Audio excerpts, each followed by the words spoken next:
Tak já vás vítám v naší nové expedici a v našich nových skladech tady v Ostravě Hrabové a chtěl bych vás pozvat na krátkou procházku těmito prostory. Pojďte dál.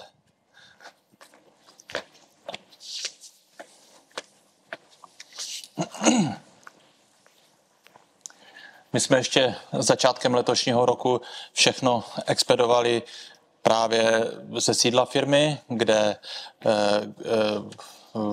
v Ostravě z ulice Michalské, ale když už prostě ty balíčky, které je nutno vyexpedovat, jsou v tisících a některé měsíce už máme přes 10 000 balíčků, takže už to bylo prostě nepohodlné a nedostatečné prostory, tak jsme se asi zhruba před necelými 2 měsíci přestěhovali sem a pomalu se tady zabydlujeme. A současně nahoře a dole jsou i kancelářské prostory, kde máme marketing, produkt manažeři a máme tady studio, vlastně, kde natáčíme a je tady i logistika, která řídí chod skladu. Sklad funguje na dvě směny. V současnosti, když někdo objednáte v pondělí odpoledne, tak ještě v pondělí ten balíček je vychystaný a v úterý už ho předáváme dopravci. Takže jsme rádi, že ty termíny dodání jsou velice krátké. Pojďte dál. Jo, tady všude už máme desítky tun surovin, které právě pro tuto výrobu potřebujeme. Výroba je na jiném místě. Tady vidím, že jsou zásoby nějakých balíčků pro expedici. My jsme postupně se snažíme snižovat množství plastů, které používáme a už je to možná 2 měsíce jsme udělali zásadní rozhodnutí, že během léta chceme až do podzimu odbourat 99% plastu. Takže už teď máme velkou dodávku strojů a surovin, abychom v průběhu asi 2 měsíců začali nahrazovat i bublinkové folie. Budou to takové stroje, které krčí ten papír a ten papír vlastně budeme moct použít jako výplň i na malé lahvičky. Tam už používáme takové krapovací zařízení, ty jsme si objednali další. A máme i na cestě zařízení na nalepování papírové lepicí pásky. Pouze tam, kde bude vyžadována vysoká pevnost té pásky, tak to bude papírová páska, která bude vystužena takovými nylonovými vlákny. Takže těším se na to, byl to docela dlouhý proces, ale ještě letos budeme firma, která téměř nebude používat plasty. No, na takových vozíčcích potom zabalené balíčky připravíme a každé ráno nebo odpoledne pro ně přijíždí naši firmy, kteří prostě dopravci. Jak jsem zmínil a většina z vás ví, tak hlavními našimi výrobky jsou esenciální oleje. My dneska těch jednodruhových esenciálních olejů máme v nabídce, myslím, kolem 110, 120, možná teď už více, každý týden něco přibývá, nebo zrovna minulý týden přibyly oleje, ale máme to tak naplánováno, že během letošního roku bude až 100 nových těch jednodruhových olejích, takže tam se dostaneme hodně přes 200 a těch směsí máme 220, 230. Když vezmeme v úvahu, že používáme 5 ml, 15 ml lahvičky, že máme ke všem i vzorky, tak ani nevím, jestli je to 600 nebo kolik různých výrobků, ale ta výhoda je, že prostě naši zákazníci si můžou vybrat přesně to, co jim danou chvíli vyhovuje. Myslím, že z některých pohledů ta naše nabídka je úplně nejširší na světě. A pojďme dál.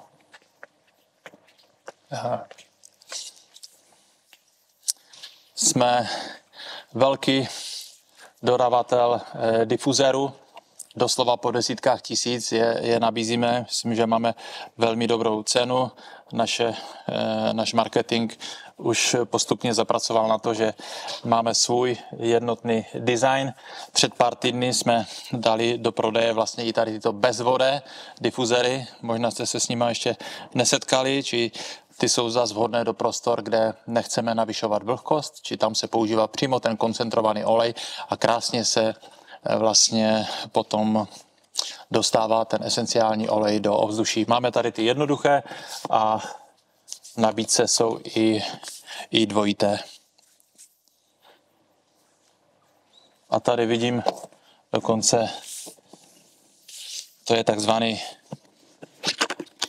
nebulízer, nebudu ho otvírat. Taky difuzér, který pracuje bez pomocí vody, taková fixírka. Takže někteří preferují tyto způsoby difuzování. Během loňského roku jsme dali do prodeje i výrobky jako koření, toto je zrovna černý pepř. Tady nahoře vidím skořici. Příjemně mě překvapilo, kolik pozitivních ohlasů jsme dostali na tak jednoduché věci, jako je skořice. Uvědomil jsem si, že vlastně na trhu, když je napsáno skořice, často to znamená naředěná skořice nebo skořice s nějakými plnidly. A mnoho zákazníků si u nás uvědomili, je to skořice, ale která má opravdu chuť hlubokou, silnou. Takže to jsou věci, které můžete od nás očekávat. Jsem rád, že tady máme teď dostatek prostoru, čili ty praftejny, takové čokoládové super potraviny. Máme jich dneska už přes 65 druhů, takže můžeme jich mít tady tisíce a tisíce na skladě, dostatečnou zásobu, takže i když je nějaká akce, tak není běžné, že by některý se nebyl zrovna. A máme tady i náš bestseller Carbon Elixir.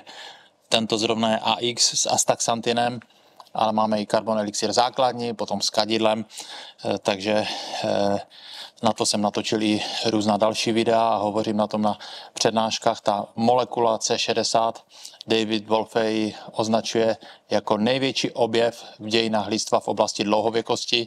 Známý je ten pokus, který dělali ve Francii na potkanech a to užívání té C60 jim prodloužilo život víc než o 100%. Je to až neuvěřitelné, ale tato zpráva, kterou jsem dostal kdysi od Davida Wolfeho, mě přiměla, abych to začal studovat, tady tu oblast. Zjistil jsem, že vlastně v roce 96 pan Kroto se svým týmem dostal za objev té molekuly dokonce Nobelovu cenu a od té doby bylo děláno spousta vlastně pokusů a je to molekula, která je doslova zázračná, co je zvláštní, že dokonce můžete najít i v pozůstalosti Leonarda da Vinciho nakreslenou tu molekulu C60. Ta struktura vypadá jak fotbalový míč, 60 atomů uhlíku a pospojované vlastně 5 a 6 uhelníky. A Rudolf Steiner, genius počátku 20. století, ten říkal o uhlíku, že my jsme z 18,5% uhlík, stejně jako celá organická příroda, zvířata, bylinky, základ tvoří uhlík, tak on říkal, že uhlík je prvek budoucnosti a že vlastně je to kámen mudrců nebo svatý grál.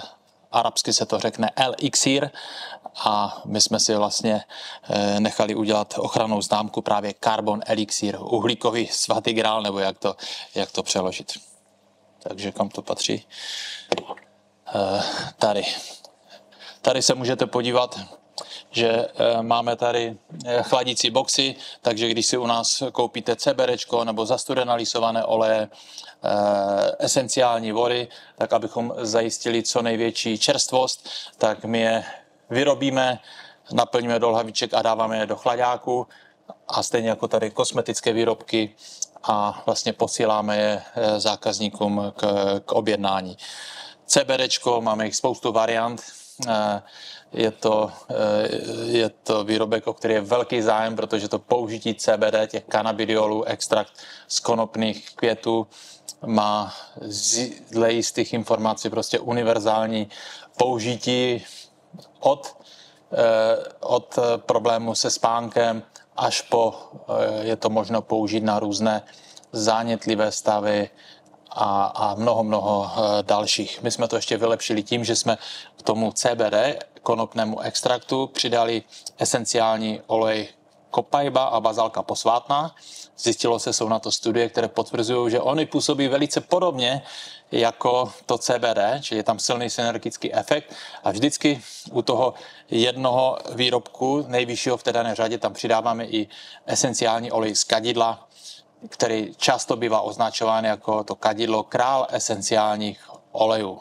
Takže věřím, že mnozí z vás už CBDčko si vyzkoušeli.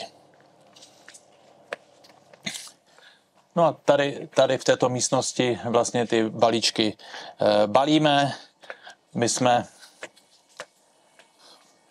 už to budou letos 2 roky, co jsme přešli na nový informační systém. Každý náš pracovník tady v Expedice má takový skener a zjednodušuje nám to velice práci, protože objednávky ze systému jdou přímo do toho skeneru. Stačí vlastně 15-20 minutové zaškolení i nového člověka a vlastně ten systém tam jdou jednotlivé řádky té objednávky.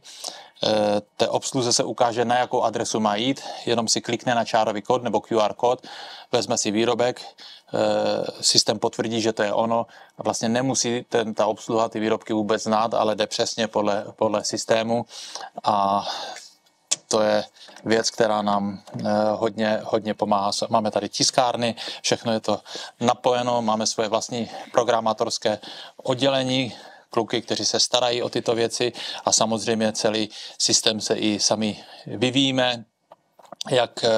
Jak máme nějaké další nápady, sice teď ta fronta těch nápadů je poměrně dlouhá, tak je realizujeme. Čili víte, že oproti jiným firmám máme i tam tu funkci té přidružené objednávky, něco si objednáte a vaši známí nebo s kým se domluvíte, by se mohli přidružit k té objednávce a nemusí vlastně platit dopravné, nebo objednáte něco v sobotu, v neděli si vzpomenete, že jste něco zapomněli, tak pokud to ještě není expedováno, tak si ještě můžete přihodit další objednávku a není tam žádné navýšení dopravy. Tak to jsou, myslím, zajímavé funkce. Já se těším, že jestli budete mít cestu do Ostravy, každé úterý děláme den otevřených dveří, čili to je na té ulici Michalské. Tam se bavíme o těch našich výrobcích, vždycky navštívíme naši laboratoř, jdeme do výroby a lidé si zkouší, máme tam spousta vzorků, to je každé úterý v 16 hodin, ale kdybyste chtěli přijet dřív, tak můžete už v 15 hodin sem a mrknout se, jak to tady vypadá. Kolegové rádi vám to s váma proběhnou během 15 minut, ať si uděláte obrázek. Někdo možná jenom ze zvědavosti, ale možná, že mezi vámi jsou partneři, kteří nejdříve, potenciální partneři, než by s náma chtěli spolupracovat, tak si chcou ty prostory nacítit, podívat se, jaká je ta firma, jak jsme lidé, jak to tady všechno funguje a pak můžete udělat rozhodnutí.